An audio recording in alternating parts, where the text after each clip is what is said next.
সালামু আলাইকুম। আশা করি সবাই ভালো আছেন। আজকে আপনাদের সাথে আমি কথা বলার জন্য এসেছি বর্তমান বিশ্বের সবচেয়ে প্রাসঙ্গিক যে ইস্যুটুকুকে নিয়ে বিশ্বের মধ্যে একটা টালমাটাল অবস্থা চলছে, সেই ইরান, আমেরিকা এবং ইসরায়েলের যে যুদ্ধ অবস্থা, সেই পরিস্থিতিটুকুকে নিয়ে মূলত আমি কথা বলার জন্য এসেছি। আমরা যদি ধরি যে ইরান এমন একটি রাষ্ট্র যাকে পারসিক সভ্যতার কেন্দ্রবিন্দু বলা হয়, যেখান থেকে মূলত পারস্য সভ্যতার উৎপত্তি, এবং এই ইরানিরাই মূলত যে বিশ্বের যে কয়েকটি সভ্যতা রয়েছে, আমরা যে সমস্ত সভ্যতাগুলোর কথা আমরা বই পুস্তকে পড়েছি, সেগুলোর মধ্যে যে পারসিক সভ্যতা শিক্ষা দীক্ষা সংস্কৃতি এবং নানান দিক থেকে তারা যে উন্নত একটি সভ্যতা ছিল এবং গড়ে তুলেছিল, সেটির চিত্র আমরা ইতিহাস পড়লে অন্তত আমরা পড়তে পারি বা বুঝতে পারি।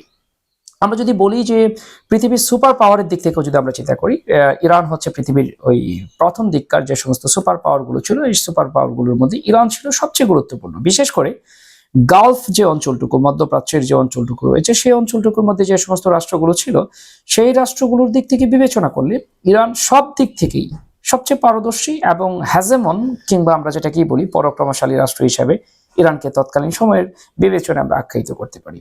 আমরা যদি মধ্যপ্রাচ্যের দিক থেকেও যদি চিন্তা করি, সেটি পাই, এবং বৈশ্বিক দিক থেকে চিন্তা করলে ইরানকে আমরা একটা স্ট্যাবল রাজনৈতিক সিস্টেম প্রতিষ্ঠা করার যে লক্ষণ থাকে একটি রাষ্ট্রের, সেগুলো আমরা ইরানের মধ্যে পাই।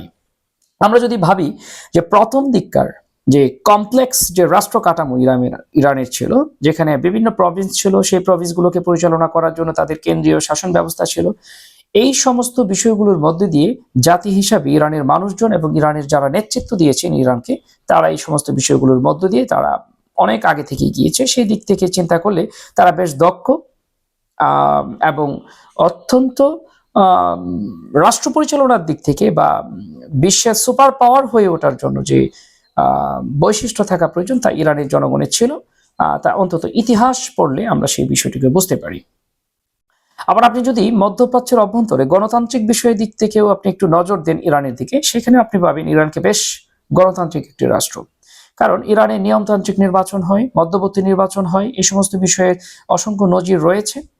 আবার আপনি যদি ধরেন যে ইরানের এই নির্বাচন ব্যবস্থার মধ্যে যে নির্বাচনটুকু হয়, সেগুলো অনেকটাই ফেয়ার ইলেকশনের মাধ্যমে তারা নির্বাচিত হয়ে থাকে। শুধুমাত্র পার্থক্য থাকে তাদের যে মুরব্বী রয়েছেন তাদের দেশের অভ্যন্তরে, যারা চমৎকার পরিমাণের জাতীয়তাবাদে উদ্বুদ্ধ এবং জাতীয়তাবাদকেই তারা মুখ্য একটি আইডিওলজি হিসেবে দেখে, সেই মুরব্বীদের নির্দেশনা মাফিক বা সেই মুরব্বীদের চয়েসকৃত প্রার্থীগণই শুধুমাত্র ইরানি ইলেকশন করতে পারে। শিক্ষা, জ্ঞান, বিজ্ঞান, সংস্কৃতি এবং আধুনিক বিশ্ব ব্যবস্থার যে সমস্ত ইকুইপমেন্ট প্রয়োজন, যার মাধ্যমে একটি সুন্দর সমাজ বিনির্মাণ করা যায়, দক্ষ একটি সমাজ তৈরি করা যায় এবং আত্মনির্ভরশীল একটি সমাজ গড়ে তোলা যায়, তার সবগুলো বৈশিষ্ট্য ইরানের বর্তমান সময়ের যে সমাজ ব্যবস্থা রয়েছে সেখানে আমরা দেখতে পাই। আমরা যদি এরকম ভাবি যে ইরানের এই অতীত ইতিহাস এবং ইরানের এই অতীত গৌরবময় যে সভ্যতা কেন্দ্রিক যে ইতিহাস আমরা দেখি, সেই দিক থেকে ইরানি যারা রয়েছে বর্তমান সময়ে, ওই অতীত ইতিহাসকে তারা বিবেচনা করে তাদের মধ্যে একটি আলাদা বলতে পারেন একটি স্পেশাল প্রাইড তাদের মধ্যে কাজ করে। তারা গর্ববোধ করে তাদের ওই পূর্বের ইতিহাসকে নিয়ে, যার কারণে মধ্যপ্রাচ্যের যে অন্যান্য রাষ্ট্রগুলো রয়েছে যেগুলো সদ্য ধনী হয়েছে, যেমন কুয়েত, কাতার, দুবাই, আরব আমিরাত, সৌদি আরব, এই সমস্ত রাষ্ট্রগুলোর সাথে যখন ইরান নিজেদেরকে তুলনা করে, তখন তারা বেশ প্রাইডলি তারা নিজেদেরকে বলতে পারে যে ওদের তুলনায় শিক্ষা, সংস্কৃতি, ইতিহাস, ঐতিহ্য দিক থেকে আমরা অনেক এগিয়ে। এই বিবেচনা বোধটুকু তাদের মধ্যে থাকে জাতি হিসেবে। আমি শুধুমাত্র বলছি না ইরানের কোনো একটি সরকার ব্যবস্থা সেই চিন্তাটুকু করছে, তা কিন্তু নয়। জাতি হিসাবে ইরানিদের মধ্যে এই বিষয়টি কাজ করে। যদিও বা বর্তমান সময়ের বিশ্বের সাথে তাল মিলিয়ে এই যে দেশগুলোর কথা আমি বললাম, সদ্য ধনী হওয়া মধ্যপ্রাচ্যের দেশ, কুয়েত, কাতার, দুবাই, ইউনাইটেড আরব আমিরাত, ওরা অনেকটা ভাগ্য এবং অনেকটা স্মার্ট চিন্তা ভাবনার মাধ্যমে মধ্যপ্রাচ্যের যে উন্নত রাষ্ট্রগুলো রয়েছে, তারা ইউরোপের যে সমস্ত রাষ্ট্রগুলো রয়েছে তাদের সাথে একটি লিয়াজো মেনটেন করে বা নানান দিক থেকে তারা ওদের সাথে একটা ব্যালেন্স, পলিটিক্যাল বা রাষ্ট্রীয় একটি ব্যালেন্স মেনটেন করে তারা অনেকটাই অর্থনৈতিকভাবে এগিয়ে গিয়েছে। কিন্তু ন্যাচারাল রিসোর্স যেটিকে আমরা ধরি, প্রাকৃতিক সম্পদ, সেই দিক থেকে ইরানের তুলনায় তাদের পরিমাণ অত্যন্ত কম এবং নিতান্তই কম রয়েছে বিভিন্ন দিক থেকে। তো এই অবস্থার মধ্যে দিয়ে ইরান যখন যাচ্ছে, ঠিক তখনকার সময়ে ইরানের যে পূর্বের শাসন ব্যবস্থা ছিল, সেই শাসন ব্যবস্থাকে বাদ দিয়ে যে গণতান্ত্রিক শাসন ব্যবস্থা ছিল, যারা ছিল অনেকটাই ইউরোপীয় বা পাশ্চাত্যের লেসপেন্সার হিসেবে যারা কাজ করেছে ইরানে, তাদেরকে সরিয়ে দিয়ে ইসলামী প্রজাতন্ত্রের একটি বিপ্লব ঘটে এবং যার মাধ্যমেই আমরা পাই আয়াতুল্লাহ আল খামেনি নামক একজন ব্যক্তিত্বকে, যার গ্রহণযোগ্যতা ইরানকে ছাপিয়ে তার কথাবার্তা, মাধুর্য, তার চিন্তা ভাবনা, তার রাষ্ট্রীয় চিন্তা ভাবনা বা পলিটিক্যাল যে চিন্তা ভাবনা রয়েছে বৈশ্বিকভাবে, তিনি বিশ্বের বিভিন্ন দেশের মানুষের মন কিংবা নজর কাড়তে সক্ষম হয়েছেন। সেই আয়াতুল্লাহ আল খামেনি, এই খামেনি রেজিমকে ইরানের অসংখ্য শিক্ষিত জনগণ রয়েছে যারা খামেনির এই আয়াতুল্লাহ আল খামেনি যিনি মারা গিয়েছেন, তার এই রেজিমকে শিক্ষিত এই জনগোষ্ঠী খুব একটা পছন্দ করতো না। কিন্তু এই শিক্ষিত জনগোষ্ঠী ওনার এই রেজিমকে পছন্দ না করলেও ইরানের যে হাজার বছরের একটি স্বাধীন চেতা মনোভাব রয়েছে, তাদের যে আত্মসম্মানবোধ রয়েছে, যে আত্মসম্মান বোধ এবং স্বাধীন চেতা মনোভাবের কারণে বহিঃশত্রুর বিরুদ্ধে তাদের যে ইতিহাস তারা পর্যালোচনা করে বা খুঁজে পায়, সেখানে তারা যে বিষয়টি পায় সেটি হচ্ছে তারা বহিঃশত্রুর ওই আক্রমণে নাস্তানাবুদ হয়ে গেলেও তারা মাথা নত করবার নয়। জাতি হিসাবে ইরানিদের ইতিহাসে এই বিষয়টি নেই, যার কারণে আমরা আজকের এই যুদ্ধের মধ্যে আমরা দেখতে পাচ্ছি যে ইউরোপের যে সাম্রাজ্যবাদী শক্তি রয়েছে, আমেরিকা কিংবা ইসরায়েল, তাদের এই ভয়ানক যে অস্ত্র শক্তি রয়েছে তাদের, কিংবা তাদের যে গোয়েন্দা শক্তি রয়েছে, কিংবা যে প্রযুক্তিগত যে শক্তি তাদের রয়েছে, সেই শক্তির বিরুদ্ধে বলা চলে ইরান একাই মেরুদণ্ড উঁচু করে তারা দাঁড়িয়ে গিয়েছে। তাদের ওই প্রথম দিককার আক্রমণে, আমেরিকার বা এই বহিঃশক্তির আক্রমণে তাদের যে প্রধান নেতা আয়াতুল্লাহ আল খামেনি, তিনি প্রথম আক্রমণে মারা গিয়েছেন। যে আক্রমণের মাধ্যমে আমেরিকা কিংবা ওই ইসরায়েলের যে শক্তি রয়েছে তারা ভেবেছিল ইরানিরা ভেঙে পড়বে, তাদের সরকার ব্যবস্থা ভেঙে পড়বে, রাষ্ট্র কাঠামো ভেঙে পড়বে, কিন্তু আলটিমেটলি আমরা সেটি দেখতে পাই নাই। ইরানিরা বেশ সুন্দরভাবেই ব্যাকফুটে না গিয়ে তারা পুনরায় আক্রমণ করছে এবং আক্রমণের মাত্রা আরো বাড়িয়ে দিয়েছে। এবং এটি কোত্থেকে ঘটেছে, তাদের এই শক্তিটুকু কোথা থেকে এসেছে, তার উত্তর কিন্তু আমি আমার ভিডিওর এই পূর্বের অংশের মধ্যে বলেছি যে ইরানিদের মনস্তাত্ত্বিক মননের মধ্যে তাদের ওই দাসত্ব কিংবা লেসপেন্সারি কিংবা মাথা নত করে চলার কোনো ইতিহাস তাদের নেই। জাতি হিসাবে তারা বিভক্ত থাকতে পারে, তাদের সরকার ব্যবস্থা নিয়ে তাদের মধ্যে অভ্যন্তরীণ কোন্দল থাকতে পারে, কিন্তু জাতি হিসাবে তারা কখনোই মাথা নোয়াবার নয়। কারণ তাদের ইতিহাস, তাদের যে সমৃদ্ধ ইতিহাসের কথা আমরা জানি, সেখানে ইরানিদের এটি নেই। তারা শত কষ্ট, শত আঘাত তারা সহ্য করবে, কিন্তু তাদের ধৈর্যের পরিমাণ অসীম। তারা যখন জাতি হিসেবে তাদের উপর কোনো একটি আক্রমণ আসে, তারা একত্রিত হয়ে যায়। এই বিষয়টি আমরা ইরানিদের মধ্যে দেখতে পাই। আবার যদি আমরা বিবেচনা করি যে এই যুদ্ধের ভবিষ্যৎ পরিকল্পনা কার কি রয়েছে বা ভবিষ্যতে এই যুদ্ধের ফলটুকু কি আসতে পারে, আমি কে কি আক্রমণ করবে সেদিক থেকে বিবেচনা আমি করছি না। আমরা জানি একটি যুদ্ধের মধ্যে অনেক বিষয় প্রভাব রাখে।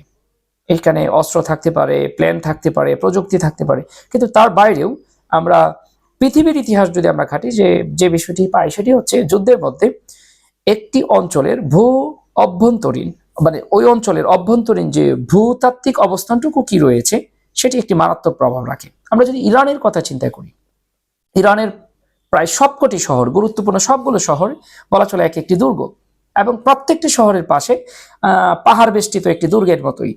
সো এখানে আপনি আকাশপথে নানান ধরনের আক্রমণ করতে পারেন, তাদেরকে ক্ষতি সাধন করতে পারেন, কিন্তু আলটিমেটলি ইরানকে বিজয় করার জন্য আপনাকে অবশ্যই স্থলপথের যুদ্ধটুকুই সবচেয়ে গুরুত্বপূর্ণ, কিন্তু সেটি খুবই অবাস্তব এবং অকল্পনীয় একটি চিন্তা। যারা ইরানকে আক্রমণটা করে, তাদের ইরানকে হারাতে চায়, তাদের কাছে এটি বেশ দুর্বিষহ একটি পরিবেশ তৈরি করবে। তার কারণ হচ্ছে অনেকগুলো দেশের ভিতর দিয়ে আপনার ইরানে প্রবেশ করতে হবে, এবং এখানে প্রবেশ করে আপনি সহজেই প্রবেশ করতে পারবেন না, কারণ তার প্রত্যেকটি শহরের চারপাশে পাহাড় রয়েছে। উঁচু উঁচু পাহাড় থেকে আপনি খুব ইজিলি আপনি শত্রুকে ওয়াচ আউট করতে পারবেন, এবং সেই মোতাবেক আপনি প্ল্যান কিংবা পরিকল্পনা সাজাতে পারেন, যা লং টার্মের যুদ্ধের মধ্যে ইরানকে হারাবে বলে আমার কাছে মনে হচ্ছে না। আমরা যদি ভাবি যে ইরানকে আপনি শক্তি দিয়ে থামিয়ে দিবেন, সেটি অনেকটা ডিফিকাল্ট। কেন ডিফিকাল্ট? যদি ইরান চিন্তা করে যে তাদের যুদ্ধটাকে তারা কন্টিনিউ করবে, তবে সিরিয়াসলি এটি ডিফিকাল্ট একটি কাজ হয়ে দাঁড়াবে। কারণ এই যুদ্ধটার পরিচালনা করার জন্য আমেরিকা কিংবা ইসরায়েলের যে অর্থনৈতিক ব্যয় হবে, সেই ব্যয়টুকু বা যে মডার্ন অস্ত্রগুলো তারা প্রয়োগ করবে, সেই অস্ত্রগুলো প্রয়োগ করার জন্য যে ব্যয় তাদের হবে, সেই ব্যয়টাকে দীর্ঘমেয়াদী পরিচালনা করা আমার কাছে মনে হয় না আমেরিকার জন্য খুব একটি সুখকর বার্তা বয়ে নিয়ে আসবে নানান দিক থেকে। এবং আমেরিকার অভ্যন্তরীণ যে রাজনৈতিক পরিস্থিতি রয়েছে সামনের মধ্যবর্তী নির্বাচনকে ঘিরে, সেইখানেও সেটির একটি মারাত্মক নেতিবাচক প্রভাব ফেলবে বলেই আমার কাছে মনে হচ্ছে। আবার শর্ট টার্মেও যদি আপনি চিন্তা করেন যে শর্ট টার্মে আপনি ইরানকে একটি বিশদ আকারের ক্ষতি করবেন, সেই ক্ষেত্রে ইরান বেশ বলা চলে প্রস্তুতি নিয়ে রেখেছে। তারা জানে যে শর্ট টার্মে তাদের বিশাল ক্ষতি হবে, কিন্তু তারাও কি করলো, আমেরিকা এবং ইসরায়েলের যে সমস্ত সমকক্ষ রাষ্ট্রগুলো রয়েছে মধ্যপ্রাচ্যের মধ্যে, যেখানে তাদের ঘাঁটি রয়েছে, সে প্রত্যেকটা রাষ্ট্রকে তাদের যে অর্থনৈতিক মেরুদণ্ড ছিল সেগুলোকে ভেঙে দেওয়ার জন্য আপ্রাণ চেষ্টা চালিয়ে যাচ্ছে ইরান, এবং তারা সফলও হচ্ছে। পাশাপাশি তাদেরকে চাপে রাখছে, হরমুজ প্রণালী তারা বন্ধ করে দিয়েছে, যেখান থেকে পৃথিবীর প্রায় ম্যাক্সিমাম তেল কিংবা মধ্যপ্রাচ্যের অভ্যন্তর থেকে যে সমস্ত প্রোডাক্টগুলো যায়, ন্যাচারাল বা প্রাকৃতিক সম্পদ যেগুলোর উপর বিশ্বের বিভিন্ন দেশ নির্ভরশীল, সেখানে তারা ক্রপ করেছে, তারা বন্ধ করে দিয়েছে। সেটির একটি প্রভাব পড়বে খুব শীঘ্রই, পৃথিবীর মধ্যেই পড়বে, বিশ্বের মধ্যে সেটি পড়তে বাধ্য। আর এর বাইরে যদি আমরা বলি যে ইরানের যে বলা চলে যে তাদেরকে সমর্থন করে, ইরানকে সমর্থন করে মধ্যপ্রাচ্যের এরকম অনেক ধরনের মিলিশিয়া বাহিনী রয়েছে যারা ইরানের পক্ষে কাজ করবে। সো সবকিছু মিলিয়ে যে আমেরিকা এবং ইসরায়েলের যে প্ল্যানটুকু ছিল যে ইরানের রেজিমটাকে চেঞ্জ করে দিবে খামেনি হত্যার মাধ্যমে, সেটি কিন্তু আমেরিকা দেখতে পাচ্ছে না। তার কারণ ইরান খুব সুন্দরভাবেই তাদের যে রাষ্ট্র কাঠামোটা তারা তৈরি করেছে বিগত 40-50 বছরের মধ্যে, সেখানে তারা জানে যে শীর্ষ নেতৃত্বের পরবর্তী তার কোন নেতৃত্ব আসবে, তারপরে কোন নেতৃত্ব আসবে, যুদ্ধ কিভাবে পরিচালিত হবে, দেশ কিভাবে পরিচালিত হবে, সেগুলো চেইন অফ কমান্ডের ভিত্তিতে একটি জায়গা থেকে এখন আর মেনটেন হচ্ছে না, বিভিন্ন স্থান থেকে সেগুলো মেনটেন হচ্ছে। এবং সবচেয়ে গুরুত্বপূর্ণ বিষয়, যারা সেটিকে মেনটেন করছে তারা প্রত্যেকেই চূড়ান্ত পরিমাণের জাতীয়তাবাদে উদ্বুদ্ধ, জাতিগতভাবে তারা একত্রিত থাকার চিন্তা ভাবনা নিয়েই এই যুদ্ধটুকু করছে। সো স্ট্র্যাটেজিক্যালি আমরা যদি ধরি এই যুদ্ধটি যদি দীর্ঘমেয়াদী যায়, সেক্ষেত্রে আমেরিকার পতন হবে কিনা জানি না, বাট এই যুদ্ধের মধ্যে তাদের বিজয় হবে না এক নিশ্চিত। এই যুদ্ধের ব্যয়ভার অনেক চলে যাবে, যার প্রভাব তাদের দেশের ভিতরে পড়বে, অভ্যন্তরীণ রাজনৈতিক ঝামেলা বা ইস্যু তৈরি হবে। আবার যদি শর্ট টার্মের কথাও চিন্তা করেন, শর্ট টার্মেও ইসরায়েল, আমেরিকা এবং তাদের যে তাদেরকে সাহায্য সহযোগিতা করার যে মানসিকতা রয়েছে দেশগুলোর, সেই দেশগুলোর অর্থনৈতিক ব্যাকবোন নষ্ট করে দেওয়ার সব রকমের প্রচেষ্টাই এবং সবচেয়ে বড় এবং মুখ্য মরণ কামড়টুকু ইরান দিচ্ছে। এখন দেখার বিষয় সামনের সময় সেটি কি হয়। তবে আমার অ্যানালাইসিস, এই যুদ্ধের মধ্যে ইরান এখন পর্যন্ত ইরান হারছে না, ভবিষ্যতেও আমার কাছে মনে হচ্ছে না ইরান হেরে যাবে। দীর্ঘমেয়াদী ক্ষতি হতে পারে, বা দীর্ঘমেয়াদীর ক্ষতির পরিমাণ তার শত্রুপক্ষকেও ইরান করতে যথেষ্ট সক্ষমতা এখন পর্যন্ত আমরা দেখতে পাচ্ছি তারা রেখে চলেছে। দেখা যাক বিশ্বের পরিস্থিতি কি হয়। যদিও বা যুদ্ধ কোনো কাম্য একটি বিষয় নয়, যুদ্ধ কোনো মানে যুদ্ধকে ঘিরে কোনো উচ্ছ্বাস দেখানোর মতো বিষয় যুদ্ধ না। কারণ যুদ্ধর বাঁক কখন কোন দিকে ঘুরে যায় তা পৃথিবীর কোনো রাষ্ট্রই বলতে পারে না। অর্থাৎ এটি পৃথিবী একটি ইকোসিস্টেম, যে ইকোসিস্টেমের মধ্যে কোনো একটি অংশ যদি কোনো কারণে আঘাতপ্রাপ্ত হয় বা ক্ষতিগ্রস্ত থাকে, তার প্রভাব সমস্ত বিশ্বের মধ্যেই পড়তে বাধ্য।